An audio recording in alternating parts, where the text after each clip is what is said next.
So hi guys, welcome to my channel.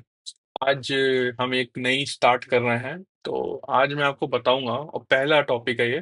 तो मैं आपको बताऊंगा कि यूरोपियंस कैसे हमारे देश में आए। Advent of Europeans. तो आपको पता होगा कि जो सबसे पहले आए थे वो थे हमारे पोर्चुगीज 1498 में, वास्को डी गामा।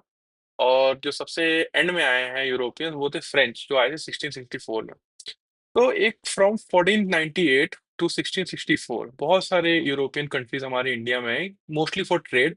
और फिर धीरे धीरे उन कंट्रीज को लीड किया ब्रिटिशर्स ने, पावर इस्टेब्लिश करने की इंडिया में। और फिर एक ये रूल 200 साल तक रूल चला इनका। फिर उसके बाद ब्रिटिशर्स रूल जो इंडिया में था उसने बहुत सिग्निफिकेंट चेंजेस लाए इंडिया में, कैसे इकोनॉमिकली, पॉलिटिकली और सोशली बहुत चेंजेस हुए हमारे देश में। फिर क्या हुआ, जो 1600 से 1757 तक ब्रिटिशर्स का जो मेन फोकस था वो सिर्फ ट्रेड पे था। ठीक है।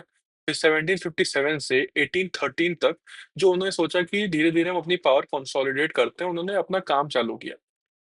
फिर 1813 से 1857 तक उन्होंने केयरफुली प्लान किया और अपने आप को स्ट्रेंथन किया economically, military and most importantly politically, company ने। फिर उसके बाद क्या बोलते हैं, जब हुआ, फिर उसके बाद आपको पता होगा 1857 में रिवॉल्ट हुआ, जो एनफील्ड राइफल के बुलेट को लेकर के था, वो हम बाद में डिस्कस करेंगे। लेकिन उसी के बाद से क्या किया इन्होंने, क्राउन रूल के अंडर ले आए इंडिया को। तो वो 1858 से लेकर के 1947 आजादी तक इंडिया क्राउन रूल के अंदर ही था।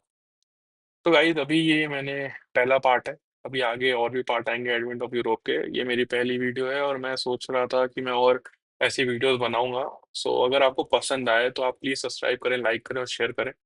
और अगर आप चाहते हैं कि मैं इंग्लिश में भी बताऊं, समझाऊं, तो मैं इंग्लिश में भी समझा दूंगा।